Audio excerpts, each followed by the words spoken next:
for the stars, traveling so far, like a dragonfly. Just grab my hand from heaven sent. With me tonight, I run away.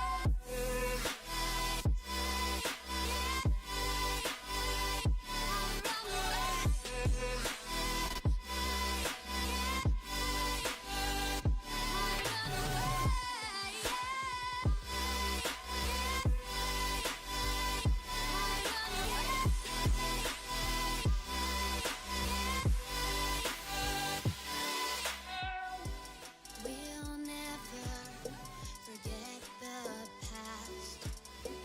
What counts is that we're brand new start. Even if it hurts me or I get scared, just come take this risk now. We'll be prepared. I run away. Even if it hurts me, I run away. Just come take this risk now. Reaching for the stars, traveling so far, like a dragonfly. Keep your secrets there, hide them everywhere. Just you and I run away.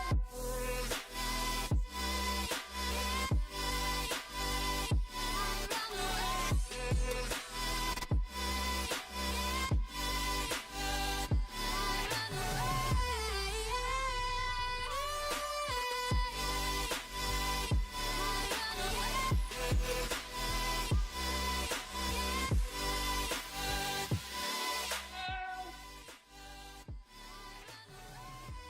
Breathe you in like oxygen.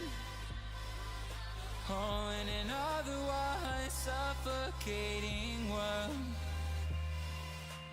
I'm reaching out for arms, I'm drowning in the open-ended love we're making, girl. Exhale the past, inhale a future that lasts. Change my heart, change my mind.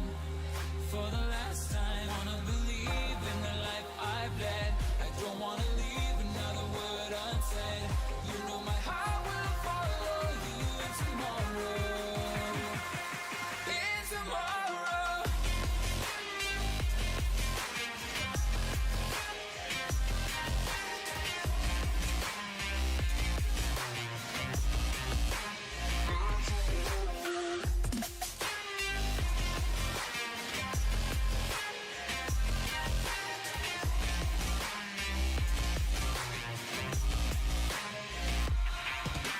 Holding on to memories that we shared. My evidence you once really cared. I'm reaching for a hand to pull me up. One open to an everlasting love. Exhale the past, inhale a future that lasts. Change my heart, change my mind. For the last time, wanna believe in the life I've led. I don't wanna leave another word unsaid. You know my heart will follow you in tomorrow. In tomorrow.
Kia ora, good afternoon. We're about to hear the future of alert level 4 for those outside Auckland and whether it'll continue past midnight.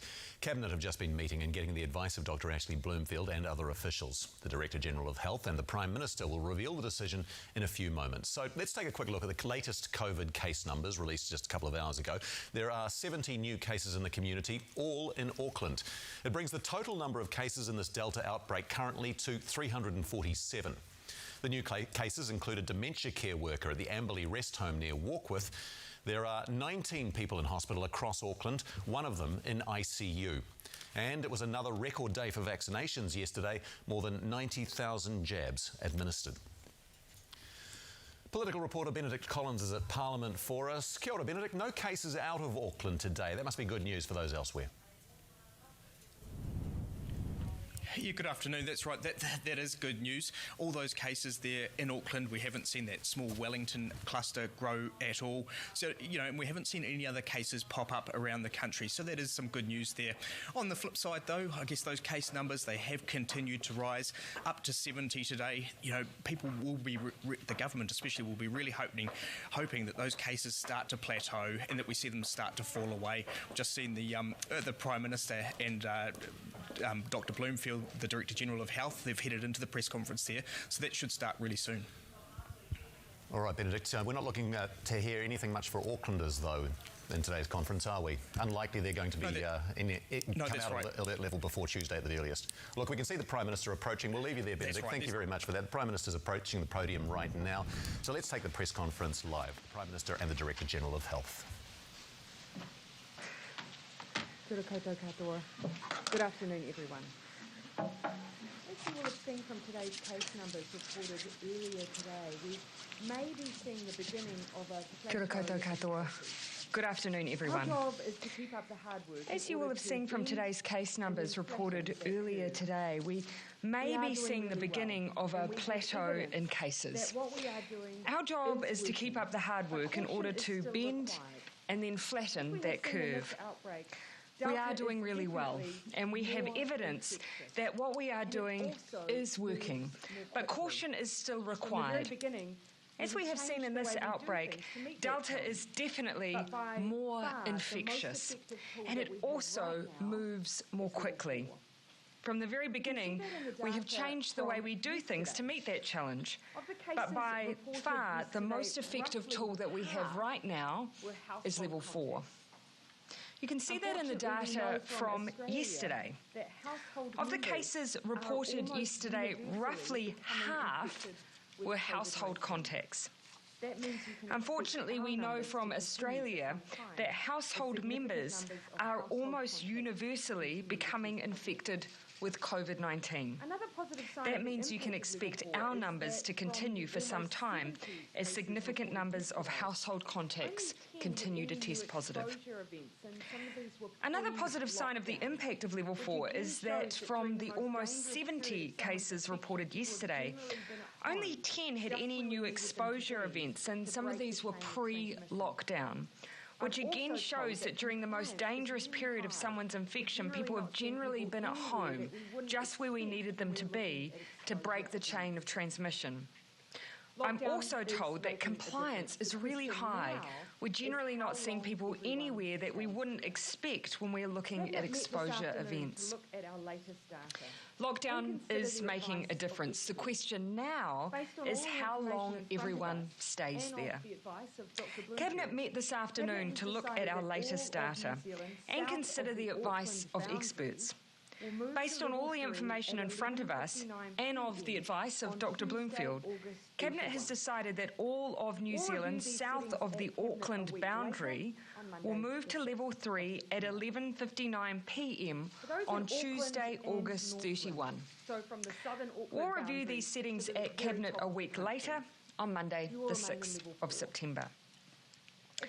For those in Auckland and Northland, so from the southern Auckland boundary to the very top of the country, you will remain in level 4. At Cabinet this coming Monday, the 30th of August, we'll consider how long Auckland and Northland will continue to remain in level 4 before we review those settings again. We'll use the data we will have from a full 2 weeks of lockdown. That will put us in the best possible position to give you as much certainty about the future as we can. But I do want to indicate now that based on the size of the outbreak, which is larger than August last year and potentially closer in scale to our original outbreak at the beginning of 2020, the number of daily cases we are seeing, and the need to see a sustained reduction in cases before moving alert levels, it is likely at this stage that Auckland will remain at level 4 for a period of a further 2 weeks. This is so we can get Delta under control and reopen fully and safely.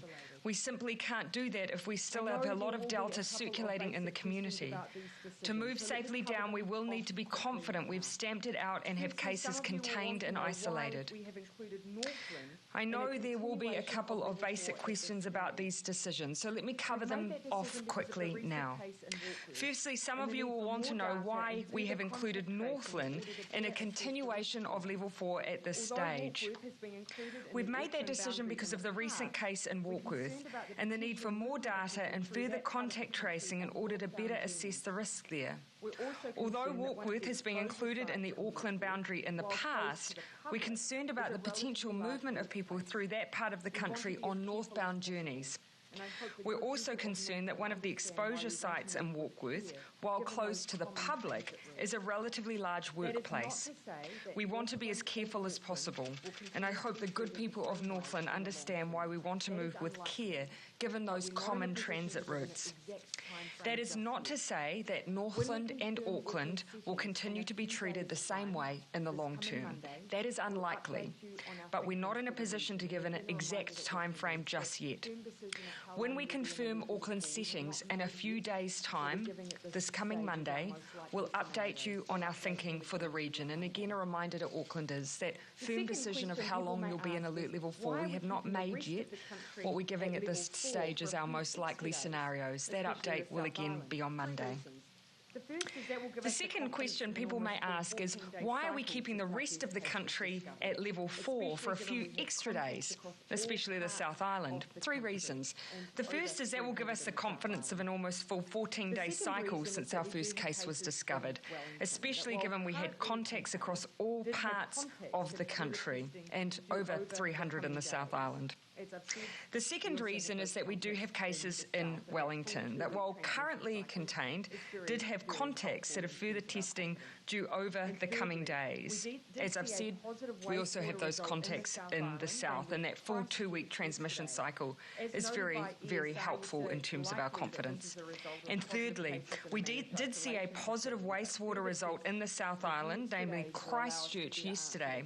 As noted by ESR yesterday, it's likely that this is a result of positive cases in a managed isolation facility, but further tests in a few extra days will allow us to better answer that question, and those more refined tests over different catchments are underway as we speak. As you can see from next week, our alert level settings will differ across the country, so a reminder of the rules. This isn't the first time that we have had different settings, but it will be the first time we have a level 4 and a level 3 operating at the same time. A quick reminder of the rules. There is no regional travel allowed across these alert levels, except for alert level 4 workers who need to cross a boundary to go to work or who have an exemption for another reason. No one will be able to move from one alert level to another without an exemption to do so, and the reasons for doing so are very limited. When the North Island outside of Auckland and Northland moves to alert level 3 next week, we will reactivate the boundary south of Auckland that we used in February, which took in all of the Auckland region, Port Waikato and parts of northern Waikato. The usual checkpoints will be in place. Officials, including from the police, have been working on making sure that the boundary will work as smoothly as possible. A couple of pieces of advice as we prepare for these boundaries next week. If you're an essential worker and are living in Auckland but working outside of it, please ensure your employer prepares and submits an application nice and early for you to be able to continue to work across the boundary. This only applies to workers who are already working in Alert Level 4. The MB Business Travel Document System will be open for applications from midday Sunday at business.gov.nz for those businesses with Level 4 essential workers who will need to cross the regional boundary. If you are not an essential worker, you are not allowed to cross the boundary. Brief reminder of what Level 3 will involve, and I'll keep this brief and provide a recap on Monday. Level 3 is a very much watch and wait level. It's a crucial insurance policy. If by some chance there are still cases out there we have not picked up, the ability for those cases to spread remains limited under Level 3. What we want is to be able to gradually move down the levels with confidence and certainty that we're not putting Kiwis and our wider elimination strategy at risk. Level 3 allows us to give people and businesses more freedoms, but without jeopardising the progress and gains that are being made. Businesses can open as long as they can do so safely and offer services that don't involve close personal contact. So that means retail can operate, but only with click and collect. The same goes for things like takeaways. This can only be accessed via delivery, drive-through, or contactless pickup. Alert will permit more social acts and restaurants stay closed. Collect. Contact with others needs. Bubbles remain. I'll expand on Monday about how Level 3 does allow small changes to bubbles to ensure care for vulnerable or isolated family members, but the principle remains. We want you to limit contact as much as possible and stay home as much as possible. That's also why at Level 3 children should only go to school if their parents are required to work and there is no option available. Ultimately, schools for the most part do remain closed except for those workers where there are no other options available for their care of their children. Public venues remain closed. Gatherings outside your bubble are not permitted with the exception of groups of 10 for wedding services, funerals and tangihanga. Masks continue to be important at Level 3 as well. Mask wearing is mandatory for workers in any business and services that are open and outwardly facing. The same goes for customers. If you're picking up food or a contactless coffee, you have to wear a mask. This is to protect yourself and others. Masks remain mandatory on all public transport, but ultimately we're strongly encouraging you to continue to wear a face covering anytime you're outside your home and in a place where it's hard to keep your distance from others. But as I say, there'll be time to go over these settings again on Monday. I want to finish by thanking everyone who's played such an important role in getting us to this point. In the last 7 days alone, 270,382 tests have been completed, equal to 5.5% of the population. That is just incredible. Each test provides an important part of the puzzle and makes our job that much easier. Every test has helped keep the team of 5 million safe. Now, we just need to keep going. Happy to take your questions. Jenna. Delta, do you envisage us having to get closer to zero cases before Auckland can come out of Level 4? One of the things I want to really strongly convey, especially to everyone in Auckland, is that previously we used 4 and 3 together. Now you're seeing that we're using 4 to try and do the bulk of the heavy lifting for us. And the reason we're doing that is because we think that is the most effective and least risky place for us to do that heavy lifting. You'll already see that this moves faster, it's more infectious. So reducing down the contact with people at the most critical stage of this outbreak is so important, which is why we're trying to give an indication of our early thinking and that ultimately for the heart of where this outbreak is, Level 4 is better than where we previously might have used Level 3. And I think possibly a lot of Aucklanders would have felt quite a mention of shock hearing that today. How important is it that they stick to the rules of Level 4? So important. What I would say to Auckland and all of New Zealand, what you are doing is working. It is absolutely working. We are reaching a point where, yes, we expect more cases. Half of what we had yesterday were all in people's households. So it's their family members who, unfortunately, if it gets into your family, it looks like it gets everyone. So we do expect those numbers, will continue to be high. But already we're seeing those signs of what a difference this lockdown is making. Now we just have to carry it through and get us out the other side. So level 4 is the best place to do that. Dr. Bloomfield, would you like to comment on that? Just one other comment to add, and it sort of goes to your first question. We won't necessarily need days of zero to move for our advice to suggest moving Auckland down. It's very much where any new cases are. And even now, and certainly over the coming week or two, we will be looking for any cases that are popping up unexpectedly. Cases that are already in isolation or sort of expected because they're part of household bubbles won't present any risk to the community. The one final thing, if I may, we as a cabinet and with Dr. Bloomfield, because he presents to us directly and he stays for the conversation. And we really grappled with today what kind of indication to share with Auckland. But the indications from health are already there that this is likely to be required. So we wanted to share. That's been shared with us. We're now sharing it with you. We feel like we need to give us as much clarity around our thinking as we can, but we will talk again about what we actually lock in as a decision again on Monday. The wage subsidy has been set out as a 2-week lump sum. It goes in 2-week blocks. Yep. I'm assuming that will be extended for... Yes, so it continues to be available in 2-week blocks.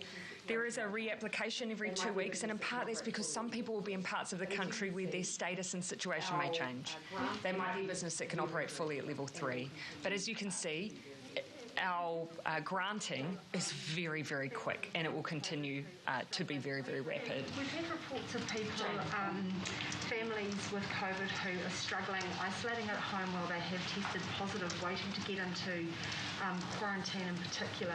Can you give us an idea of how bad that problem is and how much of a risk that could be posing if they are not able to get quickly into quarantine? We are moving all of them into quarantine. So I'll perhaps start with a bit of an outline of the capacity that we have. We have 274 rooms designated for quarantine across the country. 285 rooms available for close contacts also. We do still have available rooms, and we're bringing on more than 200 as of this afternoon as well. And some family members are isolating together. The delay is not because of capacity, it's because we use a specialist team who transport, as you can imagine, transporting COVID-positive cases needs to be done very carefully. We have people trained for that. We use them in our existing network for transporting people from a managed isolation facility to the jet park, and we're using that same team. So because we are just getting so many contacts in a new day, sometimes it's taking a bit of time to get everyone into a facility. Is that posing any risk, particularly because if we've got, for example, large families in cramped conditions or not ideal conditions, does that make it even more difficult for those families? So the very unfortunate piece of information that has been provided to me is that family members are giving it to one another when they're asymptomatic. So even in some cases before they even know they have COVID, they've already passed it on to their family.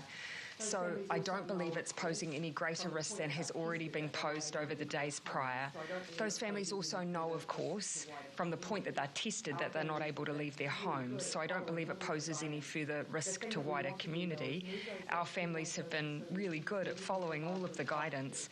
The thing that we want to do, though, is move those people into those facilities because then we can provide good health care as well. And we are seeing people that are often quite unwell, so we can provide that health care, meet all those welfare needs in our quarantine facilities. With the increasing cases that you talked about in Auckland, is that going to become a bigger problem, and are you going to be able to put greater capacity into supporting those families and their faster support into maybe a more suitable place for them to be quarantined other than at home instead of not always ideal circumstances for them? So no issue outside of Auckland. Auckland, we have had to bring on extra facilities, one for contacts and one additional that has over 200 rooms available, and we've done that today.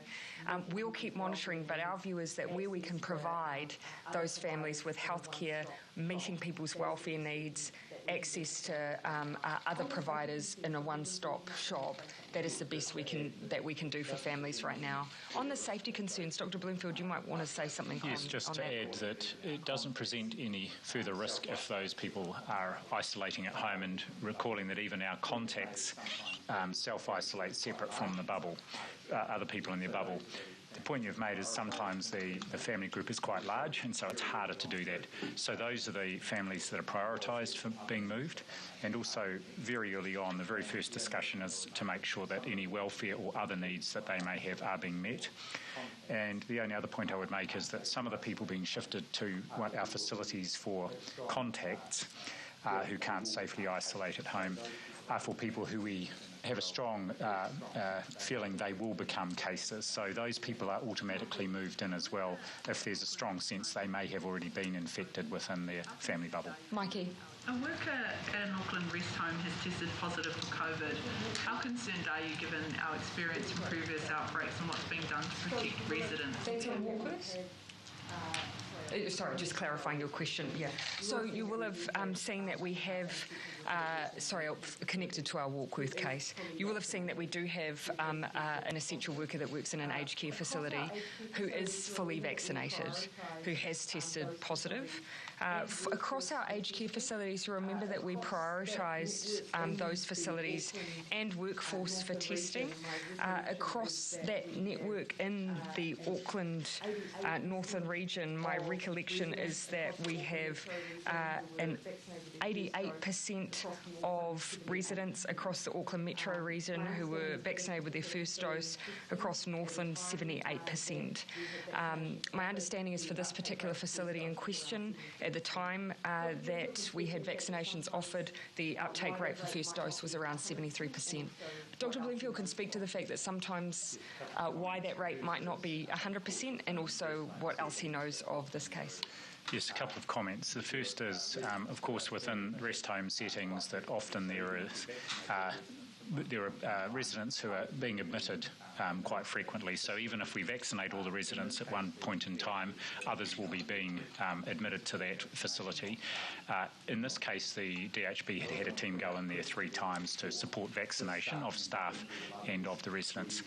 I also want to point out, because it's alert level 4, this staff member and all others were using alert level 4 precautions, including full use of PPE. So that reduces the risk, as well as the fact this staff member was fully vaccinated. Is that staff member working in the aged care facility during level 4? Yes, as an essential worker, yes. had done 2 shifts before they knew they were infectious. Yeah. I mean, that must be concerning for you, given the fact that it's such a confined space with people that are in the... This is exactly the reason that we worked hard to prioritise that essential workforce. So this was a fully vaccinated individual, and they were working in an environment that at the time the vaccination was rolled out, first doses were over 70%. And that's exactly why that was prioritised. Of course, we put an extra layer of precautions at level 4 in the way that staff are using personal protective equipment and so on. But as you can imagine, all of the protocols have stepped in around testing of residents and staff and so on, as you would expect around that facility. What responsibility is it to make sure that all residents are vaccinated? Is that Ministry of Health, is it RPH, care home? Well, all the DHBs worked very hard with rest homes or aged residential care facilities to ensure that every one of them had the opportunity to have staff and residents vaccinated. So, of course, some residents and or their whānau may decide not to be vaccinated, which they can do, and some, particularly who may be near end of life, that's obviously a decision they make there. But the other point is, as new residents are admitted, all our rest care facilities have got primary care or general practice associated with them, so there's a mechanism for newly admitted residents to be vaccinated as well. Do you believe that Group 2 is widely finished, though? Because they will be in Group 2. Group 2 is 480,000, but it's probably only 410,000, 420,000. The first issues will be that there'll be residents who will come in during that period. There'll be residents who may change their mind. There'll be staff members who come on board. So there's almost just that need to get that constant availability. But there was a period, of course, we had a very focused campaign to try and reach people. So I've already had an indication that there are some residents in some places that are seeking to be vaccinated, having already been offered and changed their position. Rukawa. Being included in that Auckland level 4 lockdown, will that change the resourcing? Will Northland see more resources going towards testings, vaccinations, and with half of the population in the far north being Māori, does that mean that we're going to see a ramp up in vaccinations for Māori in Northland? So we've kept Northland with Auckland for now, and that is unlikely to continue to be the case in the longer term, but we've done that for now, and that's very much because of what we've seen around some of those transit routes up into the Northland area. So it is a very cautious approach. Extra testing was put around the Warkworth case, so that was where we saw, of course, those concerns. But testing remains available, of course, in the upper parts of Northland as well, as it always has been. In terms of what we have been talking about is just generally the additional welfare needs that may arise out of Auckland and Northland. And Minister Cipollone will have more to say on that tomorrow, because that has been a focus of our discussions. Perhaps on anything on Northland testing further, Dr. Bloomfield? Just to say that Northland's obviously surged up its testing capacity, and testing rates have also gone up since the start of this outbreak. And I guess it's a message to anyone, anywhere in the country, these next couple of days, if you have symptoms wherever you are, get a test. The sooner the better, because then we can process it and we've got as much information as possible to inform. Can I say that as well for the South Island and for other parts of the country? We've given you an indication of what our intention to do is on Tuesday, but we absolutely still want symptomatic people tested.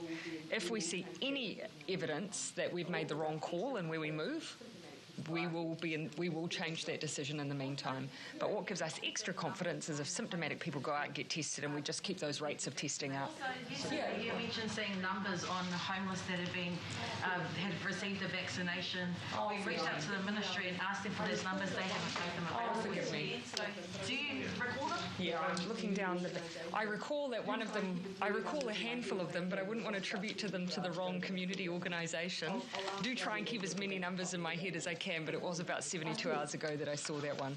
I'll ask lovely Andrew at the back to help me with that later. Thank you. Yes. Has there been any transmission between bubbles since lockdown began? Transmission between bubbles because people have gone and visited other bubbles, for instance. Is that right? Just in the community, or so not like household contacts, but not that I've been advised of, and I do ask a general compliance question.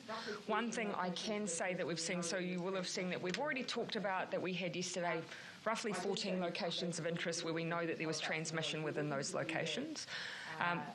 I did say we'd come back and talk a little bit more detail about some of those. We're looking to do that I think over the weekend, compiling some of that data and sharing it. One thing that has been shared with me is that we have had some transmission amongst 3 essential workplaces, where just a COVID positive person has passed it on to someone they work alongside. They're non-public facing. So those are workplaces that are able to continue working. They're not public facing, but they have been someone who's infected someone else within those workplaces, despite, of course, infection protection controls. So we undertake this constant analysis to look at whether all the infection protection controls we're operating are what they need to be, and those are some of the reasons why. Yeah, Mark, and then I'll come in the front, then Thomas.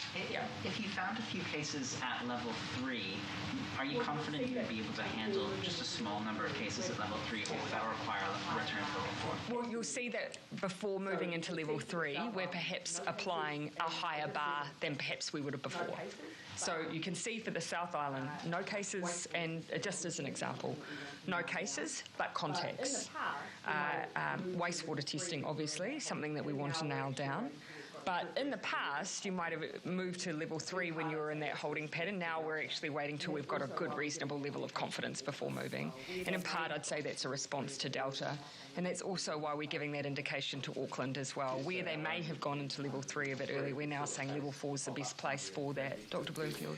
Yes, the Prime Minister and the Director General of Health. That's where we'll leave the COVID news conference today. But if you want to continue watching the rest of the question and answer session, head over to our website, onenews.co.nz. As you heard, all all of New Zealand south of Auckland will move to level 3 from 11:59 p.m. on Tuesday, this coming Tuesday the 31st. Auckland and Northland will remain at level 4. That'll be reviewed at Cabinet on Monday, but the Prime Minister signalled that it's likely to be extended by 2 weeks. That's the current situation. Te Karere will be here at 4 p.m. and we'll be back at 6 o'clock.